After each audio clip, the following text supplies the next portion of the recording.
এ সময় ঘেরের ৪ কর্মচারী আহত হয়েছেন। গতকাল মঙ্গলবার দিবাগত রাত ২:৩০টার দিকে কক্সবাজারের চকরিয়া উপজেলার চিংড়ি জোনের রামপুর মৌজায় ৩০০ একর আয়তনের ঘেরে এই ডাকাতি হয়।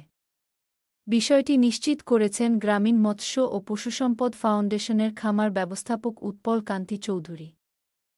এ সময় ঘেরের ৪ কর্মচারী আহত হয়েছেন। গতকাল মঙ্গলবার দিবাগত রাত ২:৩০টার দিকে কক্সবাজারের চকরিয়া উপজেলার চিংড়ি জোনের রামপুর মৌজায় ৩০০ একর আয়তনের ঘেরে এই ডাকাতি হয়।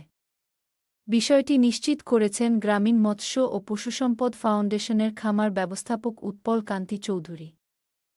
এ প্রসঙ্গে শ্রী উৎপল বলেন, রাত্রি আনুমানিক ২:৩০ সময় সশস্ত্র ৭-৮ জন ডাকাতের একটি দল আমাদের খামার কার্যালয়ে প্রবেশ করে। তাহাদের প্রত্যেকের হস্তে আগ্নেয়াস্ত্র ও কিরিচ ছিল। ডাকাত দল খামার কার্যালয়ের সকল কর্মকর্তা-কর্মচারীকে বন্দী করিয়া বিক্রয়ের নিমিত্ত মোড়কজাত করা বাগদা, কোরাল, বাটাসহ বিভিন্ন প্রজাতির প্রায় ৫০,০০০ টাকা মূল্যের মৎস্য লুণ্ঠন করিয়া লইয়া যায়। উপরন্তু তাহারা ঘেরের কর্মচারীদের ২টি মোবাইল ফোন এবং ৬টি টর্চলাইটও লুণ্ঠন করে। এই বিষয়টি চকরিয়া থানার ভারপ্রাপ্ত কর্মকর্তাকে অবহিত করা হইয়াছে। শ্রী উৎপল আরও জানান যে ডাকাত দল যখন মৎস্য লুণ্ঠন করিতেছিল, তখন কর্মকর্তা-কর্মচারীরা বাধা দিলে তাদের মারধর করা হয়।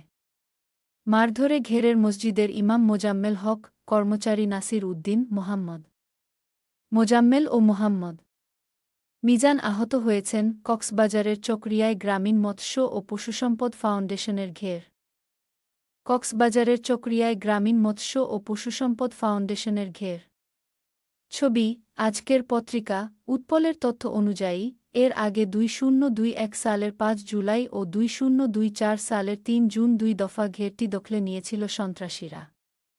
গত বছরের ৫ আগস্ট শেখ হাসিনা সরকারের পতনের পর সন্ত্রাসীরা ঘের ছেড়ে পালিয়ে গেলে গ্রামীণ মৎস্য ও পশুসম্পদ ফাউন্ডেশন কর্তৃপক্ষ আবার মাছ চাষ শুরু করে।